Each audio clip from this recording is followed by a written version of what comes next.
할렐루야.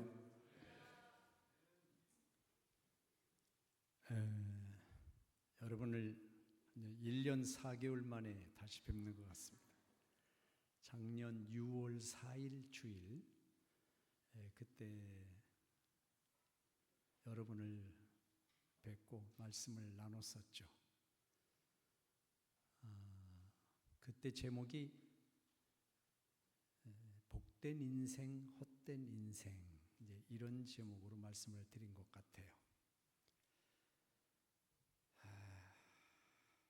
이제 우리 임 목사님도 은퇴하시기 이제 한 6개월 정도 남았으니 여러분들이 많은 기도를 하시고 계실 텐데, 저도 우리 부곡교회 은퇴한 이후에 후임자가 참 좋은 분이 오기를 많이 기도하고 그렇게 했었죠. 그런데 아픔을 좀 겪었습니다. 여러분 잘 아시다시피. 그래서 이 후임자가 정말 중요하다. 그러니까 은퇴한 저도 막 속상하고, 교회가 막 갈등을 겪고 힘들고 그렇게 하니까 많이 속상하고 그랬어요. 지금 이제 제가 은퇴한 이후에 두 번째 목사님이 오셔서 잘하고 계십니다만, 아무래도 이제 오랫동안 함께 했던 이제 은퇴하신 목사님과 새로 오신 목사님 사이에 뭔가 이제 다른 점들도 많이 있겠죠. 스타일이라든가 말씀을 구사하는 방법이라든가 성도를 대하는 모습이라든가 이게 똑같을 수는 없기 때문에, 그것 때문에 이제 성도들이 그 간격을, 목사님과 목사님 사이의 간격을 잘 기다리면서 맺고 나가야 되는데, 그게 조금 급하다 보면 이제 속상하고 이제 막 그런 일이 생기더라고요. 부곡교회 같은 경우가 그랬어요. 그래서 너무나도 안타깝고 아쉽고 그랬던 기억이 있어서 여러분들 많은 기도하시고, 우리 의양제일교회에 가장 적합하고 우리 임 목사님 뒤를 이어서 잘 해 나갈 수 있는 목회자를 여러분들이 계속 기도를 하고 계실 줄 믿지만, 더 많은 기도 여러분들에게 부탁을 드리겠습니다. 금년 여름만큼 아주 견디기 힘든 여름을 보낸 적은 없었던 것 같아요. 저도 웬만하면 에어컨 안 틀고 사는데, 금년에는 아주 도저히 참을 수가 없어서 아주 6월 달부터 이제 에어컨을 켜기 시작했어요. 아무래도 전기세 신경 쓰잖아요. 은퇴한 목사가 그래서 유튜브를 봤죠. 어떻게 하면 좀 저렴하게 좀 에어컨을 쓸 수 있을까 봤더니, 의외로 한번 키면 끄지 말고 계속 두라는 거예요. 특별히 인버터 기능이 있는 에어컨을 가진 집은 절대 끄지 말라는 거예요. 믿겨지지가 않았어요. 아니, 그래도 밖에 나갔을 때는 꺼야지. 근데 거기서 얘기는 몇 시간 집 비우는 거는 절대 끄지 말고, 하루 이틀 이렇게 장기적으로 집을 비우면 그때 꺼라. 그래서 설명을 쭉 하더라고요. 그래서 긴가민가 도저히 믿겨지지를 않았어요. 근데 이제 마침 부곡교회 오늘 집사님이 한번 저희 집에 오셨는데 그 얘기를 하는 거예요. 똑같이. 당신도 절대 안 끈다는 거예요. 아주 계속 틀어놓는다는 거예요. 한 달 내내. 야, 도저히 믿어져야 말이죠, 이게. 아무래도 이게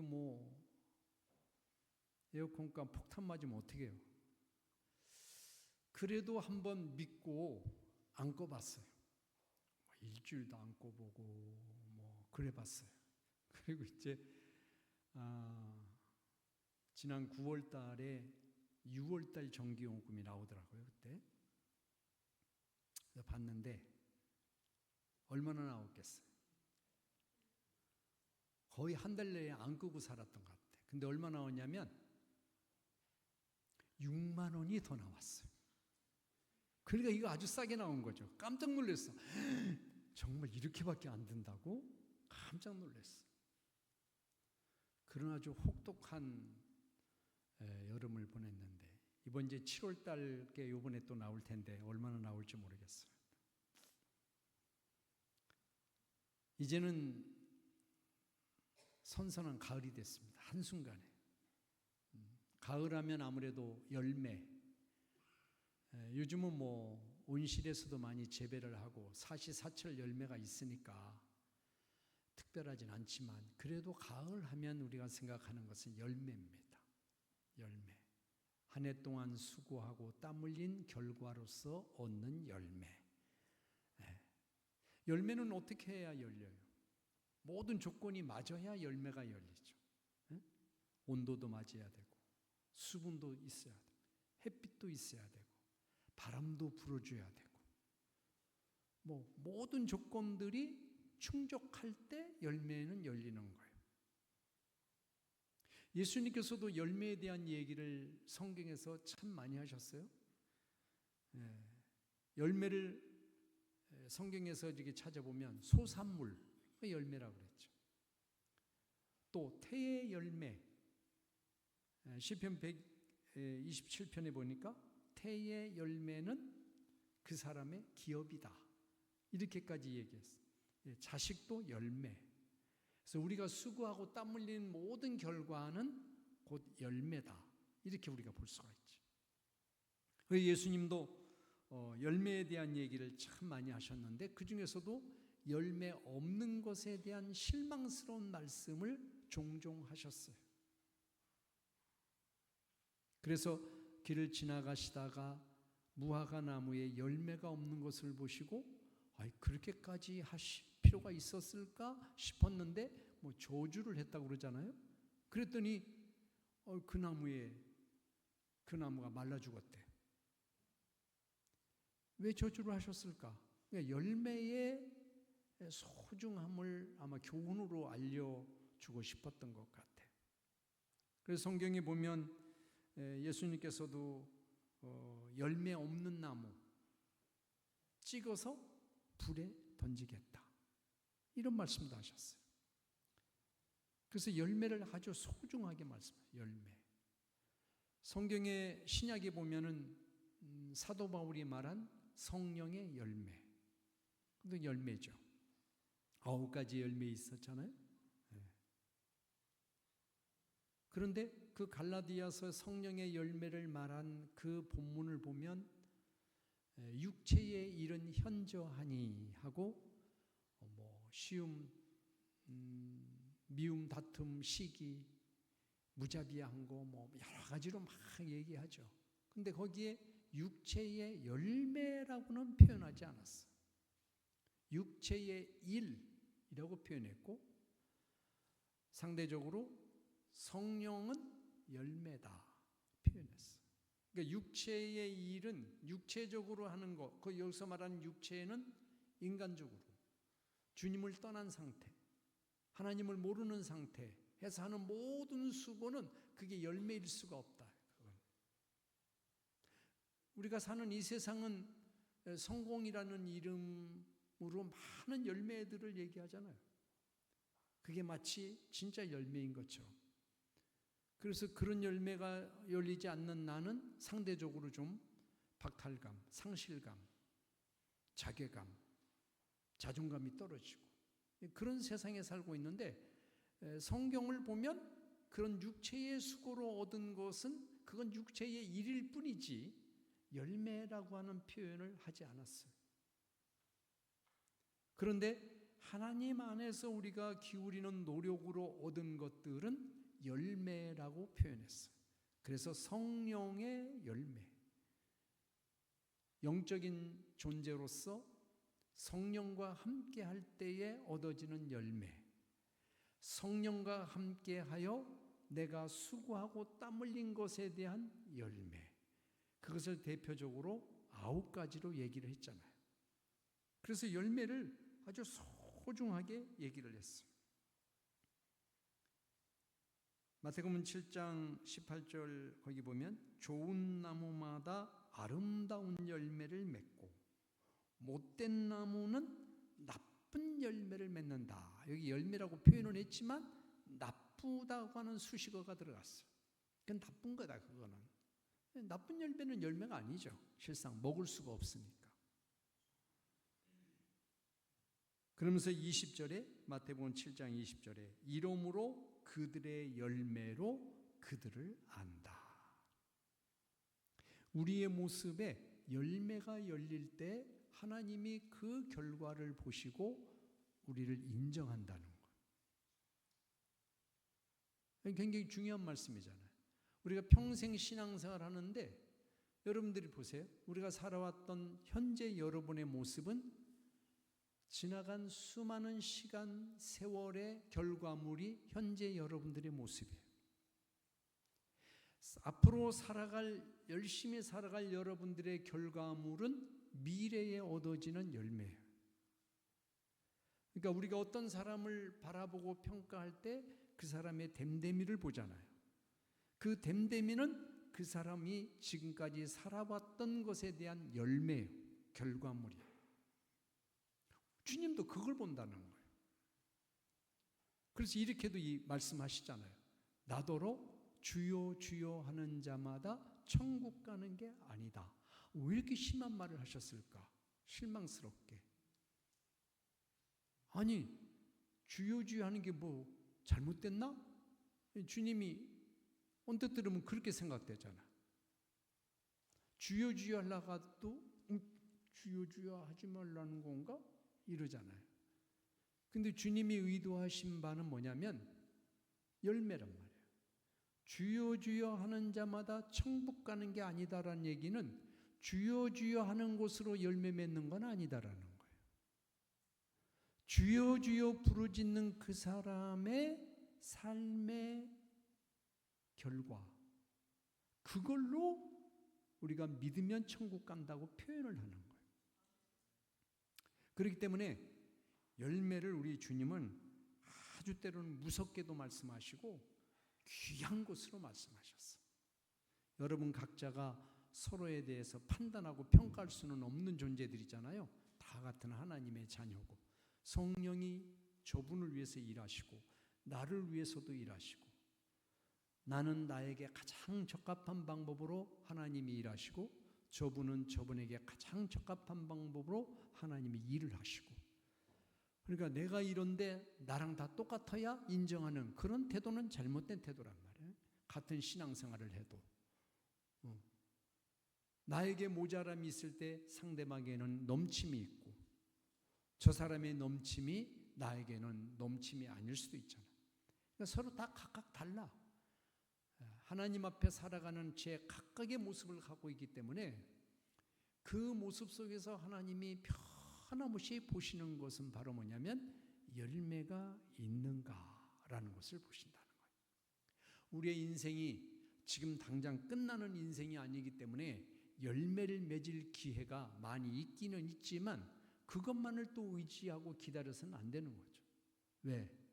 우리의 인생이 일반적으로 말하면 70, 80 사는 거지만 그런 일반적이지 아니하는 생으로 마감을 하는 그런 인생들이 또 도처에 있으니까.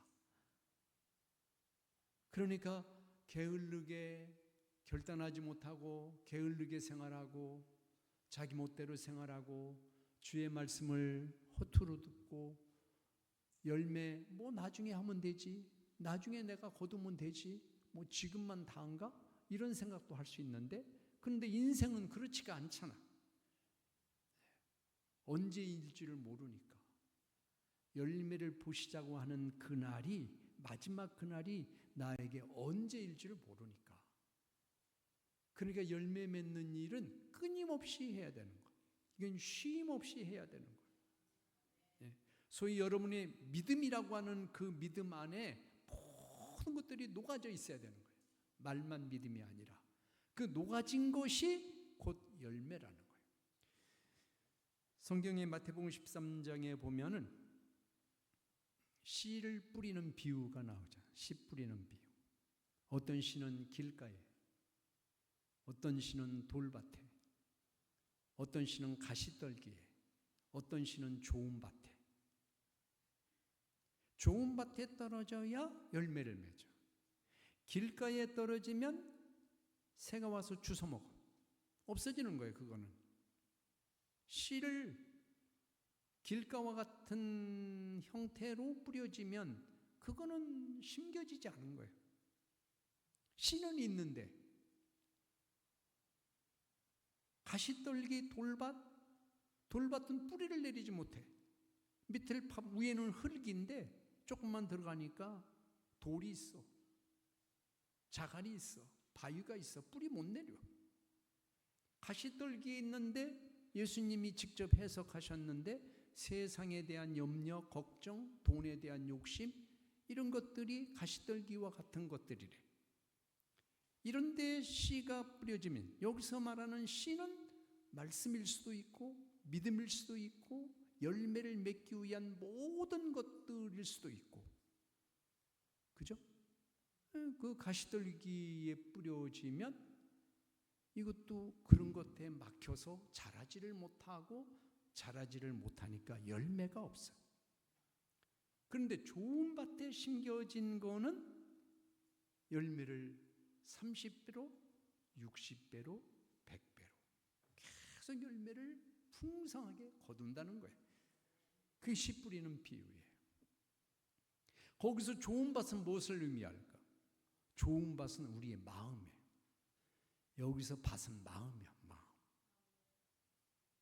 하나님의 말씀이든지 나의 믿음의 고백이든지 나의 선행이든지 그런 모든 것들이 마음에 뿌려지는 거예요. 마음. 자, 마음은 어디 있을까요? 마음이 어디 있어? 우리 여기 마음을 들여다본다고 하잖아요. 마음. 배를 열고 보면 마음이 어디 있어? 어디 있어요? 마음이 없어요. 배 열고 마음 있나 찾아봐. 보물찾기 해봐. 어디 마음이 있어? 심장이 있고 장기가 있고 다 그런 것들이 어디가 마음이 있어? 마음을 물론 이제 생물학적으로 보면 뇌의 작용들이죠. 뇌에서 이성, 감정, 판단, 의지력, 균형을 잡는 게 모든 게 이 뇌로부터 이제 나오는 건데 우리는 그거를 이제 마음이라고 표현해요. 그 좋은 밭은 마음이에요. 좋은 마음이 돼야 되는데 그러면 마음을 구성하고 있는 것들은 무엇일까? 대표적으로 세 가지. 첫 번째는 생각. 우리는 일생을 살면서 죽을 때까지 수많은 생각을 하며 살아요. 지금도 생각하는 거예요. 지금도 설교를 생각하며 들어요. 생각이야, 생각. 두 번째는 말. 우리가 표현하는 모든 말. 이게 마음을 구성해. 내 의지 속에 생각하고 말하고. 세 번째는 뭐냐면 행동이에요. 행동. 내가 움직이는 거예요. 생각한 것을 말로 표현하고 행동으로 옮기는 거예요. 때는 생각은 했으나 말은 하지 않고 생각 속에서만 저 사람을 판단하기도 하고 저 사람에게 좋은 마음을 갖기도 하고 나쁜 마음을 갖기도 하고 못된 생각을 하지만 행동으로는 안 옮길 때가 있는가 하면 조그만한 못된 생각인데도 행동으로 옮김으로 더 큰 일이 벌어지기도 하고 생각은 그런데 말을 참으면 유익이 되기도 하나 때로는 생각한 바를 말하지 않았을 때는 그건 비겁하게 되는 경우도 있고 그러니까 이 생각, 말, 행동 이 세 가지는 역학관계가 있어. 한 덩어리예요. 한 덩어리. 알고 보면.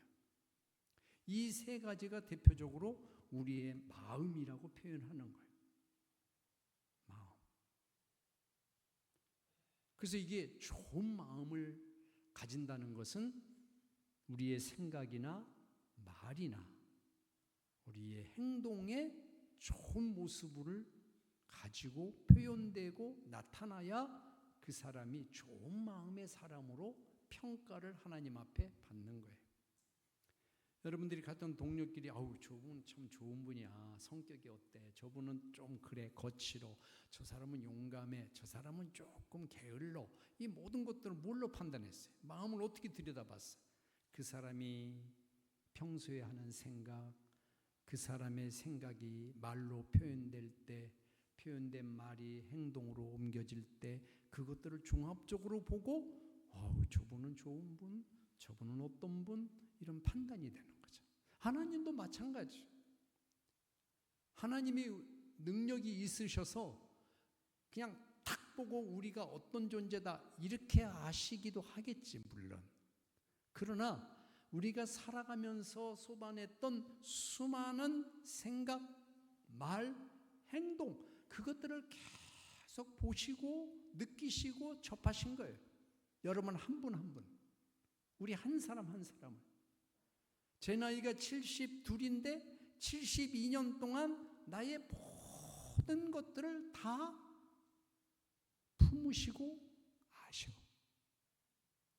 20대나 철부지의 10대나 엉뚱한 길로 갔던 흔들렸던 방황했던 시대에나 정신 차리고 하나님을 대면하고 만났던 나 그 모든 일생을 다 품으시고 나를 보시는 거예요. 하나님 우리의 기도를 들으신다고 그러잖아요. 이렇게 들으시는 거예요? 아니잖아요. 귀를 기울이고 들으시는 그런 듣는 게 아니잖아요. 이미 나를 아시기 때문에 내 움직임 모든 것을 이렇게 보시는 거예요. 보는 거예요. 내 마음을 보는 거예요. 내 삶을 들여다보시는 거예요. 그곳으로 나를 평가하시는 거예요. 거기서 열매를 찾아내시는 거예요. 열매를. 그래서 30 열매도 있고 오래된 묵어져가지고 막 물렁물렁해버린 열매도 있고 신선한 것도 있고 나의 일생에서 그런 모든 것들을 하나님이 제할 건 제해버리시고 계속 유지할 건 유지하게 하시고 뭘 통해? 성령님을 통하여 그렇게 해오시는 거예요. 할렐루야. 그래서 우리의 생각, 우리의 말, 우리의 행동 이것이 우리의 마음을 결정하는 요소이고 하나님은 그것을 보신다. 어떻게 보면 오늘 제목이 고백의 언어들인데 언어라고는 표현했지만 실상 하나님 앞에 드리는 우리의 고백의 언어는 바로 이 생각, 말, 행동이 곧 고백의 언어들이에요. 이게 기도를 내고 하나님 앞에 이렇게 합니다. 하나님 감사합니다. 이렇게 기도만 해야 고백이 아니고 내 생각도 하나님을 향한 고백이 되는 거예요. 내 말도 고백이 되는 거죠. 내가 행동으로 나타나는 것도 하나님을 향한 나의 고백의 언어들이고 이 세 가지가 어떻게 보면 고백의 언어들이에요. 얼마 전에 책을 하나 봤는데 그 책 제목이 고백의 언어들이에요.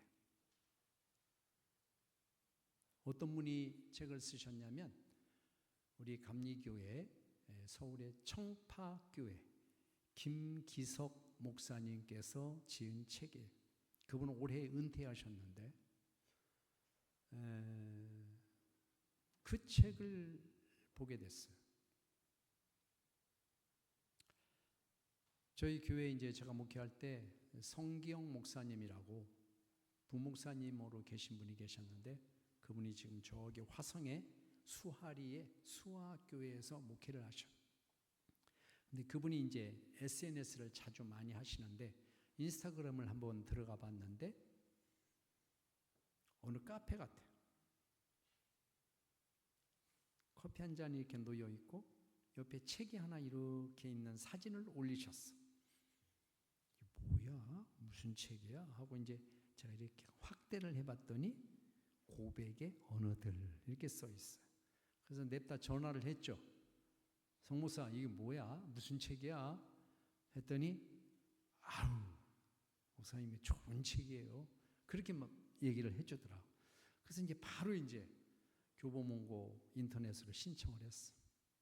책을 봤는데 너무 좋은 책이야. 여러분도 읽어보셨으면 좋겠어. 읽어보신 분 계실지도 몰라. 고백의 언어들. 근데 책 전체적인 내용은 자기 어린 시절부터 이제 이어온 신앙을 이제 얘기하면서 당신의 사상, 철학, 또 신앙, 이런 것들을 이제 성경 말씀과 함께 이렇게 풀어간 그런 책이더라고. 너무 좋았어. 저번에 미국에서 사이가 왔길래 이거 꼭 읽어봐라 하고 책 줘서 보냈어. 여러분도 꼭 읽어봤으면 좋겠어. 좀 어렵다고 느껴지긴 해도 천천히 읽고 또 읽고 그러면 너무 좋아. 하나님은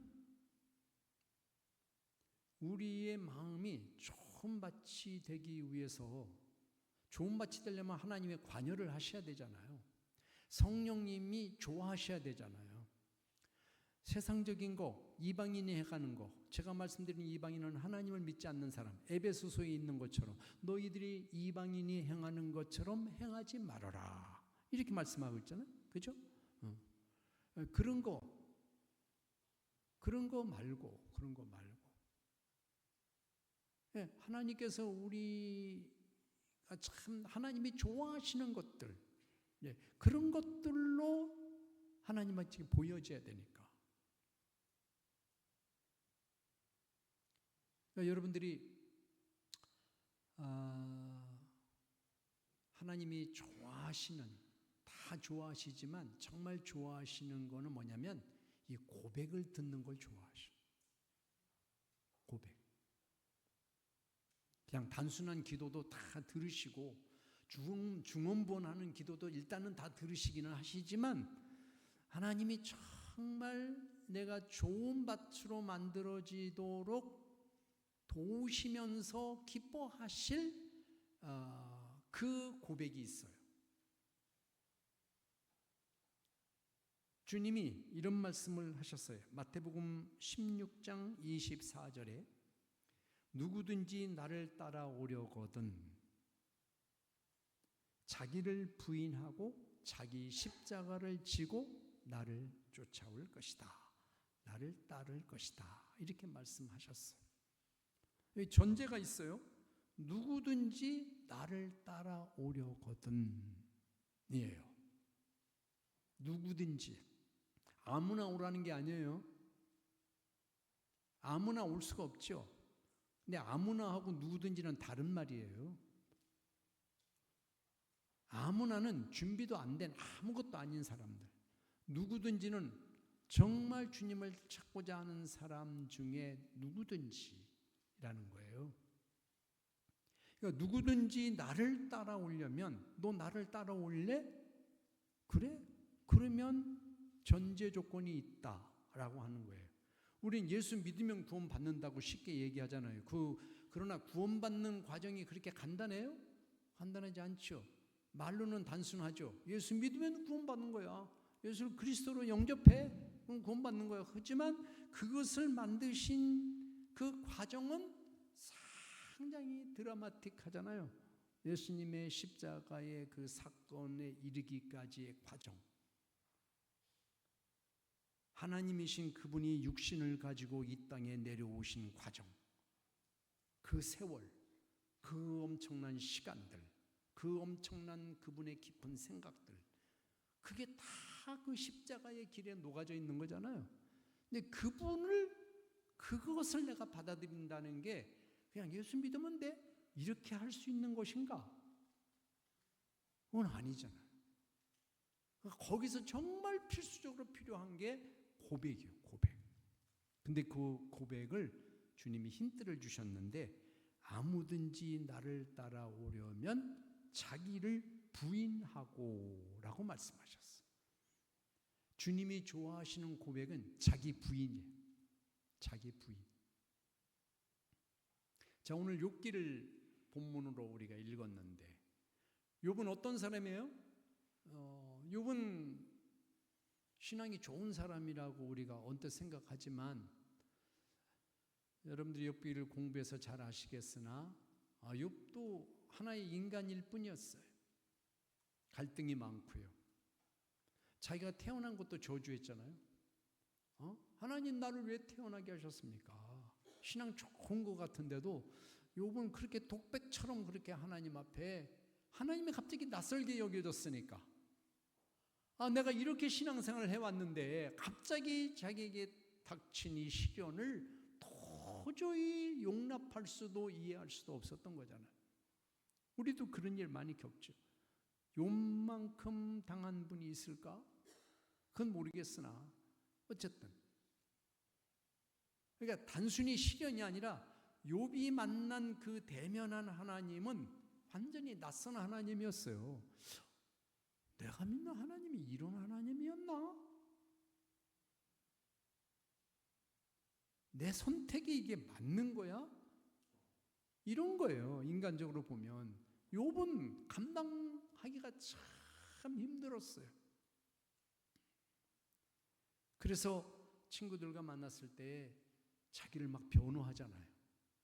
친구들이 공격하는 것에 대해서 자기를 변호하고 변명하잖아요. 근데 친구들이 공격하는 말도 가만히 들여다보면 틀린 말이 아니에요. 그 당시 상식적으로 아는 하나님 정도의 말. 네가 잘못 안 했으면 하나님이 이렇게 시련을 줄 리가 없지. 뭔가 잘못했으니까 시련 주지. 이거는 일반적으로 얘기할 수 있는 하나님이에요. 그런 정도의 수준으로 친구들이 욥을 공격해요.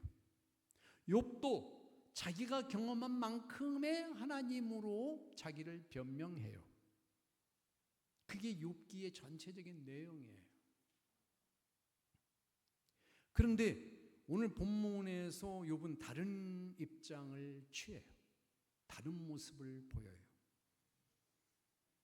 여기 1절에 보면 1절, 2절, 3절이 있는데 여기 3절에 제가 읽어볼게요. 무지한 말로 이치를 가리는 자가 누구니까? 나는 깨닫지도 못한 일을 말하였고 스스로 알 수도 없고 헤아리기도 어려운 일을 말하였나이다.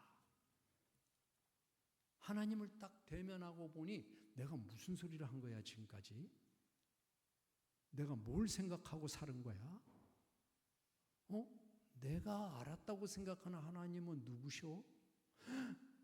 하나님이 이런 분이라고? 이걸 깨달은 거예요. 여러분, 예수를 믿고 우리가 은혜를 받잖아요.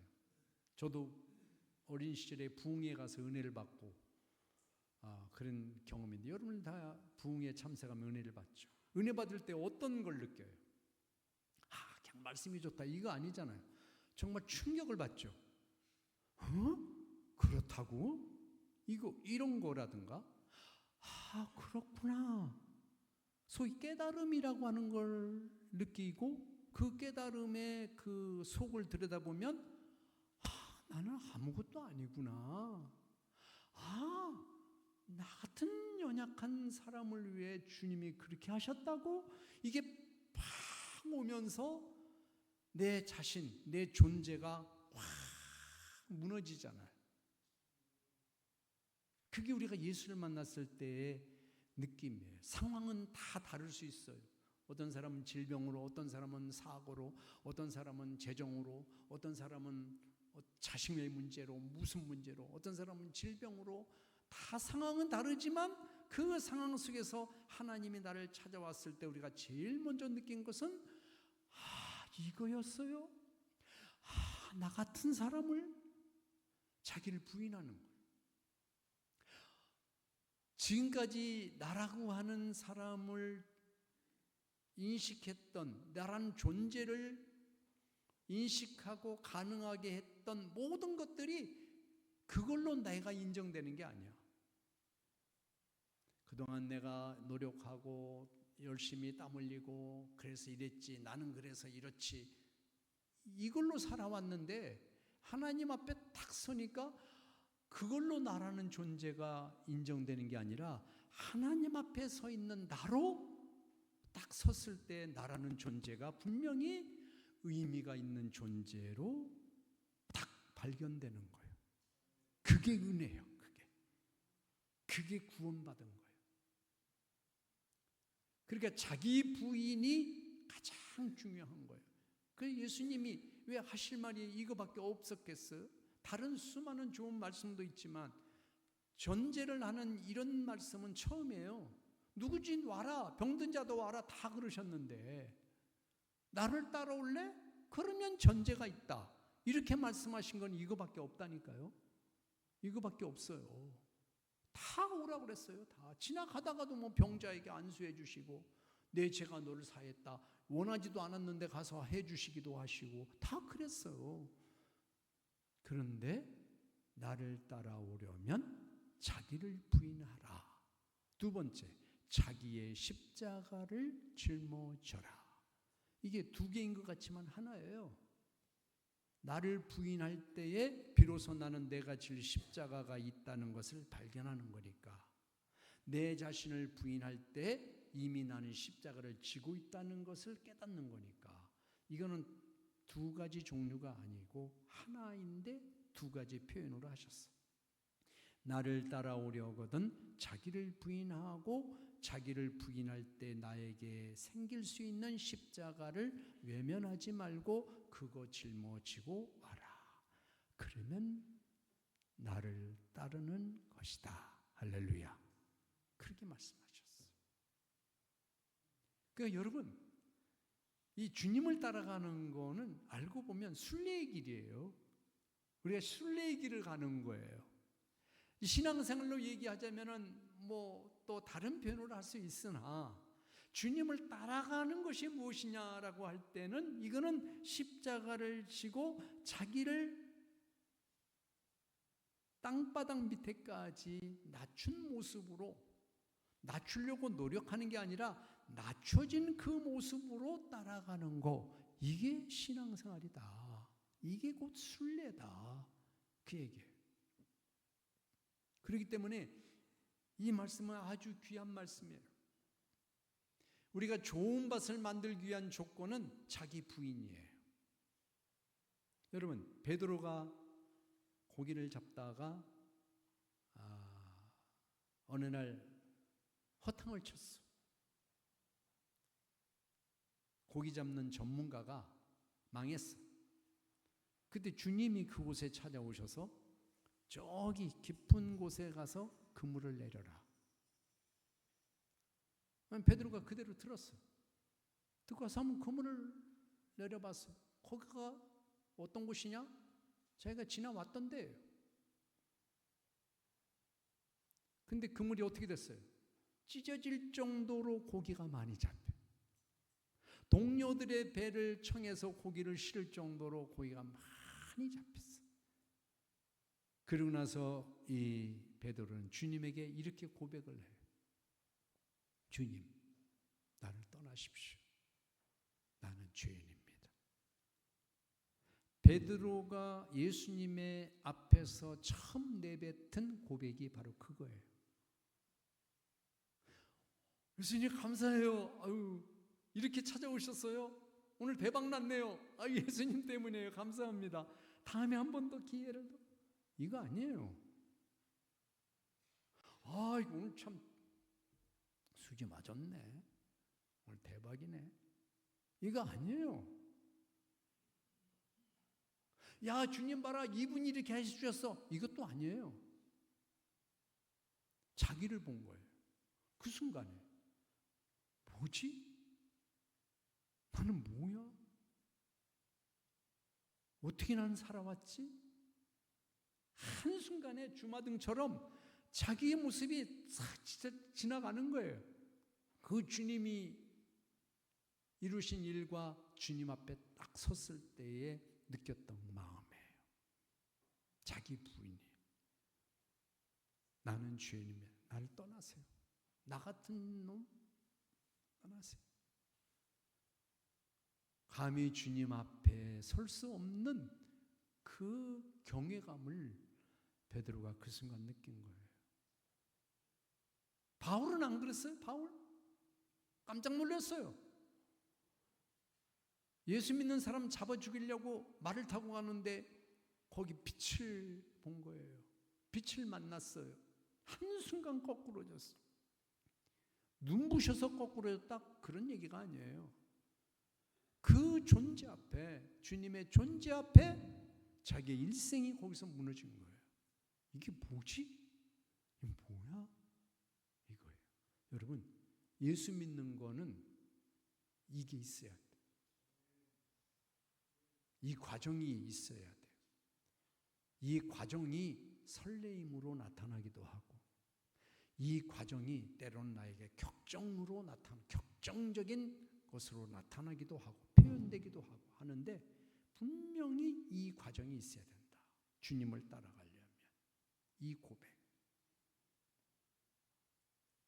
고백의 언어들이 생각, 말, 행동으로 대표적으로 표현되지만, 내 마음이 좋은 밭으로 만들어지기 위해 필수적인 것은 나의 부인, 자기 부인. 주님, 나는 아무것도 아닙니다. 이 사람이 자꾸만 자기가 한 행위를 가지고 자기의 의미를 찾으려고 그러잖아요. 그게 아니라는 거죠. 그게 아니라 하나님 앞에 내 존재가 누구냐라는 것으로 내 의미를 찾아야지. 우리는 하나님 앞에 하나님의 자녀, 하나님의 형상으로 지음받은 자녀, 하나님 앞에 복된 인생으로 살으라고 초청받은 자녀, 우리가 그런 존재잖아요. 그런 존재인데 세상에서 너무나 신기루와 같은 그런 의미 없는 것들을 의미 있는 것으로 자꾸만 주입해서 우리가 그것에 혹하기 때문에, 미혹되기 때문에 자꾸만 나라는 존재를 그것들 속에서 찾으려고 그래. 그거 아니라는 거지. 그건 신기루라는 거지. 그런 나는 헛개비라는 거야. 헛개비.